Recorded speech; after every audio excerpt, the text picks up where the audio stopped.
Dalam dunia folklore Indonesia yang begitu kaya, ada banyak banget makhluk yang batas antara mitos sama kenyataannya itu tipis banget.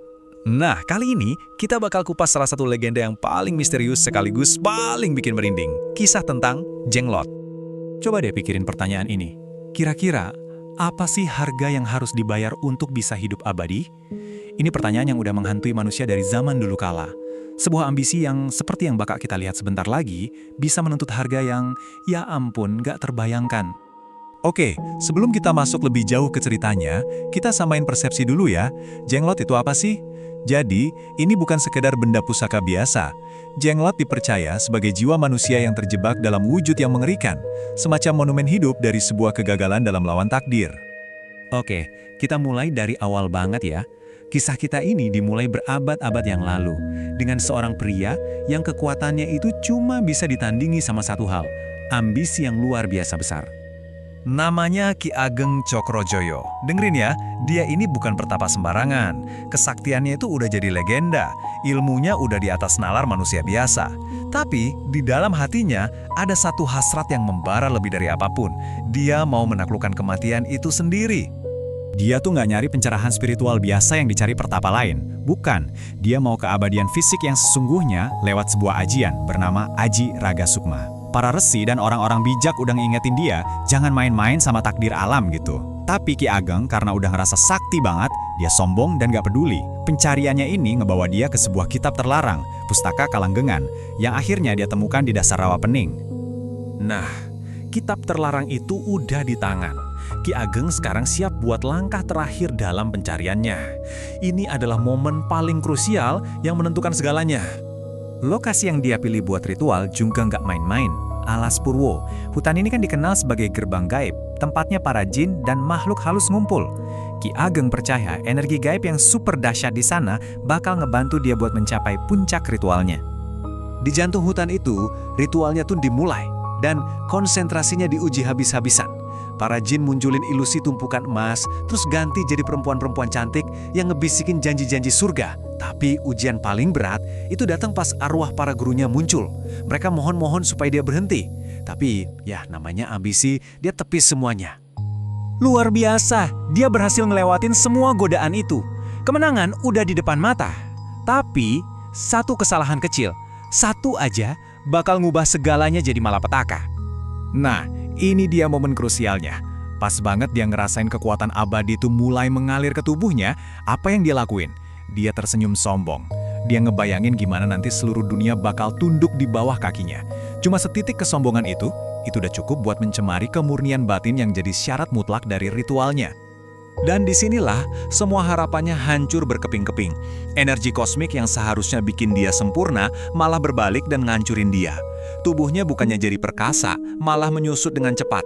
Kulitnya kering, ototnya hilang, tapi anehnya rambut dan kukunya malah terus tumbuh memanjang. Dia jadi kayak boneka hidup. Kesadarannya yang hebat terperangkap dalam penjara daging yang kerdil dan mengerikan. Kutukan itu pun dimulai. Ki Ageng Cokrojoyo dalam wujud jenglotnya terbaring tak berdaya selama ratusan tahun, terlupakan oleh dunia. Sampai suatu hari, nggak sengaja, ada seorang pemburu miskin bernama Suro yang nemuin dia di antara akar-akar pohon. Temennya Suro sih takut, tapi Suro yang udah putus asa sama hidupnya malah ngerasain ada energi besar yang terpendam di dalam makhluk aneh itu. Dia bawa pulang, berharap nasibnya bisa berubah.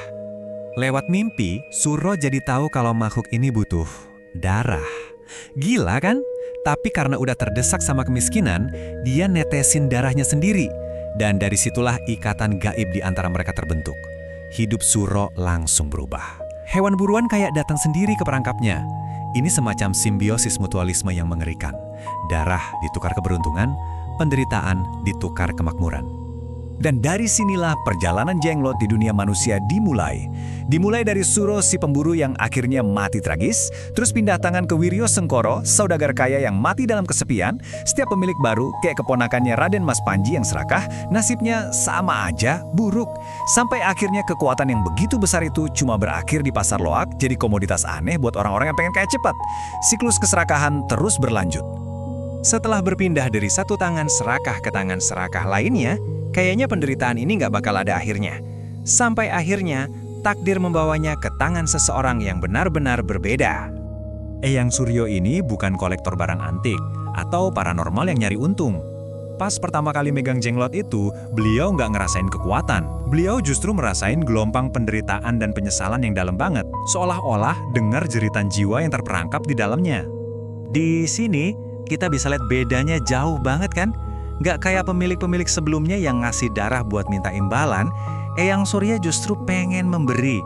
Beliau nggak ngelihat jenglot ini sebagai iblis, tapi sebagai jiwa yang tersesat yang butuh pertolongan buat nemuin jalan pulang.